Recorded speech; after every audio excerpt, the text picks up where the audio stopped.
I talk about the fact that when we swore in finally in January, that we swore to defend against those that are coming against us, whether they are domestic or international. And right now, I feel like MAGA in general, they are threats to us domestically. And we So, and this is after, guys, remember, we covered the first assassination attempt. Joe Biden had to address the nation. There was a whole, let's tone down the rhetoric thing. This was from after the Springfield stuff a couple days ago. He's a threat to democracy.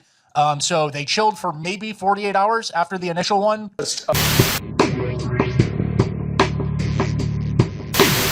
That'd be great to have Adam Carolla as governor. Wouldn't that be great? I think it would be great. He's rational. Yeah, he's rational. I like a guy who's rational with power, and he doesn't seem power hungry. Those are the people that make the best leaders. People who are not power hungry. Talk about power hungry. Here's Katie Porter. Katie Porter used to be a congressperson from Orange County, which is a purple district, which a lot of Republicans in Orange County. Did she lose her seat? Can you look that up? Oh, when she lost her seat? And now she's running for governor of California. She wants to take over from Gavin Newsom. And a lot of people say that she's the leading candidate. And she had a bizarre breakdown during, I don't know if it's a breakdown, but she snapped and revealed her true self. She lost her bid for a Senate. Oh, she ran for Senate. Yes. So she ran for Senate so she couldn't run for Congress at the same time. So that's why she's no longer a congressperson. So here she is, and she sat down with this interview, and it just seems like regular questions. And watch how she just completely snaps at this reporter. Watch this. This is kind of mental. What do you say to the 40% of California voters who you'll need in order to win, who voted for Trump? How would I need them in order to win, man? Well, unless you think you're going to get 60% of the vote. You think you'll get 60%, everybody who... So that was such a weird... How would I need them to win, ma'am? Ma'am. So, well, you would need, because usually there's going to be another Democrat in the race. So the way California has it, they have an open primary, and everybody runs. Republicans, Democrats run in the same primary, and then the top two candidates run against each other. So it's a very good chance that the top two candidates will be Democrats. So that's why you would need Republican votes to win. That would be one reason. That's one idea. But here we go. did not vote for Trump. Let's start again. What do you say to the 40% of California voters who you'll need in order to win, who voted for Trump? How would I need them in order to win, man? Well, unless you think you're going to get 60% of the vote. You think... Well, that's got to make the half the state, 40% of the state feel great. The person wants to be governor doesn't need you. I don't need them. I don't need 40% of the state. I'm not going to be governor for everybody. I'm a sociopathic, narcissistic maniac. Okay, here we go. Okay, 60%. Everybody who did not vote for Trump will vote for you. That's what you're saying. In a general election, yes. If it is me versus a Republican, I think that I will win the people who did not vote for Trump. What if it's... But it's a very good chance it's not you against a Republican, because you know the way we have a screwy primary system in California. You could face another Democrat. You versus another Democrat. I don't intend that to be the case. Oh, I don't intend that to be the case. So screw it. I don't need those 40%. I don't intend that to be the case. How? What? Who do you don't get to decide who's the other person running in the race. I don't intend that to be the case. How do you not intend that to be the case? How? Are you going to ask them not to run? No, I'm saying I'm going to build the support. I have the support already in terms of name recognition. Mm-hmm. And so I'm going to do the very best I can to make sure that we get through this primary in a really strong position. But let me be clear with you. I represented Orange County. I represented a purple area. Mm-hmm. I have stood on my own 2 feet and won Republican votes before. That's not something every candidate in this race can say. If you're from a deep blue area, if you're from LA or you're from Oakland, you don't have an experience. But you just said you don't need those Trump voters. Well, you asked me if I needed them to win. So you don't. I feel like this is unnecessarily argumentative. What is your question? The question is the same. You ever see someone do that? Right in your face. This is unnecessarily argumentative. Those seem like very rational follow-up questions. Yeah. thing I asked everybody, that this is being called the empowering voters to stop Trump's power grab. Every other candidate has answered this question. This is not Correct. And I said I support it. So, and the question is, what do you say to the 40% of voters who voted for Trump? Oh, I'm happy to say that. It's the do you need them to win part that I don't understand. I'm happy to answer the question as you have it written, and I'll answer it. And we've also asked the other candidates, do you think you need any of those 40% of California voters to win? And you're saying, no, you don't. No, I'm saying I'm going to try to win every vote I can. And what I'm saying to you is that. Well, to those voters. Okay, so you. I don't want to keep doing this. I'm going to call it. Thank you. And that's how she's going to act You're when not she goes gonna on press do the- conferences, when she's really in a power of position. She's going to end any interview. That's exactly what she's going to do. Yeah, okay, I'm not answering questions. And this journalist... These are the most polite questions. These are some of the most polite questions I've ever heard asked of a politician who wants to be the governor of 44 million people live in California now. She wants to be the governor of 44 million people, which is much bigger than most countries. And she can't handle polite questions from a female reporter? Sorry. Stop. Interview with us. Nope, not like this. I'm not. Not with 7 follow-ups to every single question you ask. Every other candidate has answered. I don't our care. follow-ups. I don't care. I don't care. That sounds like a new campaign t-shirt, right? Vote Katie Porter. I don't care. I want to have a pleasant, positive conversation in which you ask me about every issue on this list. And if every question you're going to make up a follow-up question, then we're never going to get there. Ms. And Porter, we're just going to circle around. I am an investigative I have never had to do reporter. this before, ever. You've never had to have a end an conversation interview. with To end a an reporter? interview. Okay, but every other candidate has done this. What part of I'm me? I'm running for governor because I'm a leader. So I am going to make. So you're not going to answer questions from reporters? Okay, why don't we go through? I will continue to ask follow-up questions because that's my job as a journalist, but I will go through and ask these. And if you don't want to answer, you don't want to answer. So nearly every legislative. I don't want to have an unhappy experience with you. Ah! no! God. She doesn't want to have an unhappy experience, my and God. that's why she got into politics. No kidding. That's why, to avoid negative experiences running as a Democrat in a Republican area. Oh my God. She doesn't want to have negative experience. Hey, I don't want to have anything bad. I want to have happy times. You should go into politics. It's all shits and giggles. Can you believe she's saying this to a reporter? I don't want to have a negative experience. I want to have a happy time. happy time, okay? She can't handle the easiest questions in the world. Of course, this is the sociopath that wants to become governor. Of course. And she is a sociopath. She ran for me when she was running for Congress. I went to the Democratic convention in California that was held in San Diego, and she ran for me. She wouldn't talk to me. This is going back, what year was that, 2017? I think so. 2017 or 2018? And she ran for me. She wouldn't answer a YouTuber's questions. Of course she's not going to answer these questions. Well, she wanted a happy experience, Jimmy. She wanted a happy experience. I brought her a birthday cake. She ate it, and then she didn't answer any of my questions. I don't want this all on camera. I don't want to have an unhappy experience with you either. I would love to continue to ask these questions so that Just a couple of gals trying to have a happy experience during a political convention campaign. That's all. This is like 5-year-olds. These are like 5-year-olds talking. It's unbelievable. Hang on, let me back it up. every legislative. I don't want to have an unhappy experience with you. And I don't want this all on camera. I don't want to have an unhappy experience with you either.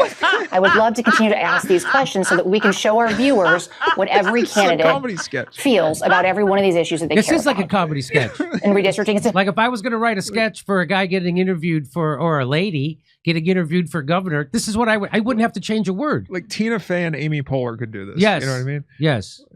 massive issue. I think Steph Zamorano and Misha. Yeah. Yeah. We're going to do an entire story just on the responses to that question. And I've asked everybody the same follow-up questions.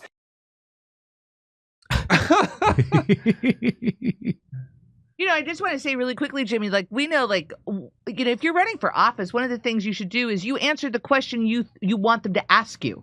She Right. could have been talking about policies. She could have said The whole time. She could have said, this is what I'm running on. But Yes. she didn't. She wanted to have this little weird She could have- Mrs. Doubtfire argument. She even said, the reporter even said to her, hey, I'll ask the question. If you don't want to answer it, don't answer it, and we'll move on to the next question. Well, she even said that to her. I want a happy experience. I want to have a happy experience. I don't want to have an unpleasant time here. This also seems like the modern like Democrat attitude of if you don't think like me, I don't even want to talk That's to right. you or whatever.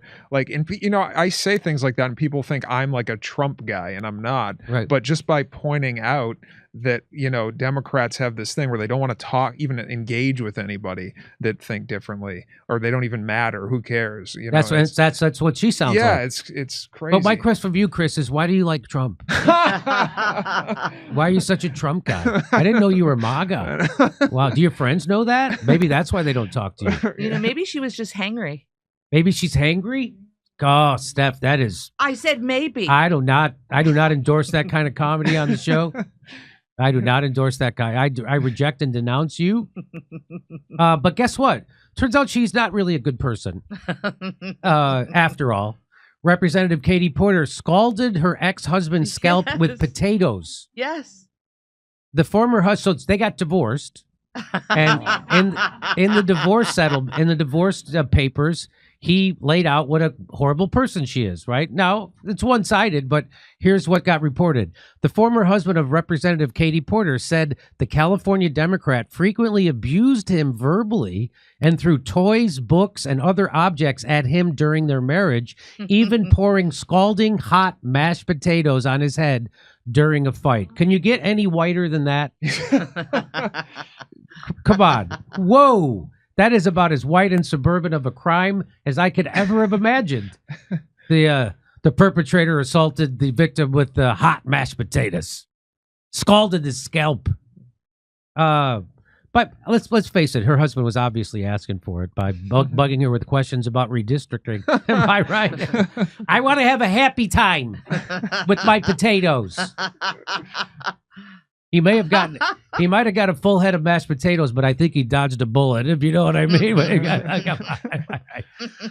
His name is Matthew Hoffman, who filed for divorce from Porter in 2013, sent in a request for a restraining order. He wanted a restraining order against her. Bit of a maniac, huh? Dated April 30th of that year, that he was routinely called a effing idiot and an effing incompetent by his rage-prone spouse, who also shattered a glass coffee pot on their kitchen counter in March of 2012 when she felt their house wasn't clean enough. Now, there's been lots of private text released about her from her former staff to the point where she was asked about it by a newsperson. And so here's one of them. I worked on Katie's campaign. I had multiple panic attacks. She was always screaming at her staffers over the phone during her fundraising call time. Her consultants aren't any better because you have to be just as insane as Katie to work for her. I love her, but I've never hated my life more than when I worked for her. I've worked for many reps, and her campaign has more turnover, more burnt out 22 to 25-year-olds than I've ever seen, including myself, because she treats people like shit. Her staffers also treat people like shit. It was a vicious cycle and just made everyone miserable. So there's tons of those kinds of things going around about her and her staffer. And she was in the top 5 turnover. Her staff had like the top 5 turn, just like Kamala Harris. Her whole staff turned over. People miserable working for her. Same thing for her. Okay. She goes through. Oh no, I can't do this joke. Or you want to do number 4? I can't do number 4. Oh, let's see what number 4 has to say. But hey, she goes through staffers like she goes through Stouffer's dinners. Oh, come on. That's got a line. That's out of line. Come on, you're a woman, and you say that. You're a lady? I am a lady. I have double X chromosomes, and I remember that because I pasties. This is what she gets. That you know what? This is what she gets for being coached on interviews by Barry Weiss. If you know what I'm talking about. Come on. Oh boy. But here she is. What is this clip about? This is when she this is when she's down with pedophiles. It's just a lifestyle choice. You ready? You think I'm kidding? Yeah. This allegation of groomer and pedophile, it is alleging that a person is criminal somehow and engaged in criminal acts merely because of their identity, their sexual orientation, their gender identity. Okay, that's not what she's saying. So look, we cut that out. She's saying that they're calling people who are gay groomers. She didn't say anyway. But here she is on the Bill Maher show, and the topic of trans sports comes up, and here we go. You should be able to have a civil debate. Nobody, including Riley Gaines, who I disagree with strongly, should feel What do you disagree with, out of interest? She's so bad she makes Piers Morgan look like a sage. But here we go. I think that it should be up to sporting bodies to make the decisions about who and What how has she should said compete. that's actually wrong? I think that what she has done is try to turn this. We talked about people, using things to kind of get likes and get clicks. That's not what she's doing. It's not? I've got no truck for Riley Gaines personally, but all I've seen her do is stand up for women's rights to fairness and equality. But She actually competed against Leah Thomas, and it was obviously unfair. Leah Thomas won one of the races in the NCAA championships by 50 seconds against a bunch of biological females who simply couldn't keep up. That cannot be right. It cannot be fair. That is something that I think our sporting bodies should be dealing with. And by the way, Riley is speaking up for herself, and that is her prerogative, and I respect her free speech. I think she's speaking up for pretty much every female athlete in the world. I mean, wasn't that the point of Title IX? Title IX in the early 70s was something that was it was a major event in feminism, that we finally have this law that says at colleges, right, and I think high schools too, but definitely colleges, women's sports have to be given equal to men's sports, so that women aren't and this led to the WNBA and lots of other stuff. This seems to be the opposite of that. It seems to be so many instances, I think, where wokeness is the opposite of what I grew up as liberalism. Liberalism was, let's give the women an equal shot. This is let's put a male in the swimming pool with the women. I don't get it. It's crazy. And meanwhile, trans people who genuinely want to compete at athletics and swimming or whatever it may be, they're the ones who are suffering here. They need to be found a way to compete fairly and justly. Well, what's your answer then? I think there's one or two answers. I think they either compete against their biological sex, as many of them did before, or you create an entirely new category for a transgender athlete. Yeah, it's not brain surgery. And then they're able to compete You fairly. really think But he's what going you to have an answer for cannot that? do is continue to allow more and more trans athletes to start decimating women's records, in some cases, irrevocably. It's just not fair. Okay, I got to end it there. You would actually think like Katie Porter would understand that position. You would think that Riley Gaines is taking, especially because she's a woman. Yeah, and she looks athletic too. Well, just because she can clothesline a fullback on the turf doesn't mean the average female athlete should have to. Come on. Come on. So she's just trying to have a happy time. She just doesn't want to have a negative experience with the reporter. I just want to be governor of 44 million people. What's with the bad vibes? You're really wrecking my buzz over here. Okay. I hope she wins, so then we have a lot of comedy material for the next 4 years. I actually hope she doesn't win. I hope Adam Carolla runs. Why doesn't he run? I don't know. Maybe he likes his likes his life. Yeah. Yeah, maybe he likes his life. Okay. You know who's going to run is that Rick Caruso. Again? Yeah, I bet you. No, he ran for mayor. Oh, okay. Sorry. Yeah, I bet he runs. And who knows? Maybe our friend Elaine Colati will run. If she does, that'd be good. She'd make a great governor. That'd be cool. She's got no nonsense solutions. That's what I like. I have a dumb question about this. Okay. So why don't trans women compete in the men's league? I know that sounds bad. I don't know. But because they're women. What's wrong with you? But just They're on a physical, ladies. You can be a lady. And cross-dressers aren't a thing anymore. It's why not a can't you- fetish. It's a real thing. Just Why- because you've just like the flu that disappeared during COVID, cross-dressers have disappeared during the age of trans. Well, like if I was a trans woman, and many people think I am, Jimmy. Yeah. I would. I'd like to see pictures. I would want to compete fairly, right? I think most people would want to compete fair. Misha's shaking her head. I want a pleasant and polite competition. That's all I want. I want a happy competition. I don't know. I was just thinking, like, Yeah, it seems like some of those trans athletes, they're really not into it for the fair thing. Well, you could be a lady and just compete in that league where you physically it makes sense. I don't know. I'm just. Yes, I don't know. I don't know. Have you seen some of the trans athletes? They don't seem to be. They're not all about fairness. They're not about the level playing field. Yeah. That's not what they're. The ones that are on the news. Especially the one that Riley Gaines lost to. Right. Yeah, the guy who was 700th in male swimming, and then boom, he became. Yeah, right. He became a she, and she became the top female swimmer. Isn't that something? It's weird. All right, over to Steph. Okay. Tropical Rocket. Thank you so much, Troppy. The way Jimmy treats Misha and Malcolm reminds me of the opening scene from Ghostbusters. 3 wavy lines, Giraffe Rider. I'm going to have to check that out. Misha and I are kind of excited because we're going to see that propaganda series again. What's it?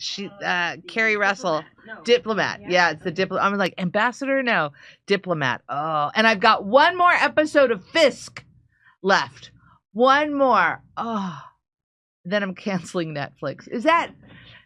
I know. Are you canceling it because of the agenda they're pushing on children? Yes. That's why. Well, I don't have kids, so I ain't canceling mine. You know, I don't care about kids. I care about kids less than Hassan Piker cares about dogs. All right, here we go. Sound Chaser says, I'm trying to fill in for Kerp today. Thank you for that, Sound Chaser. Who knew when they said they wanted to win our hearts and minds, they were talking about COVID vax? Giraffe Rider.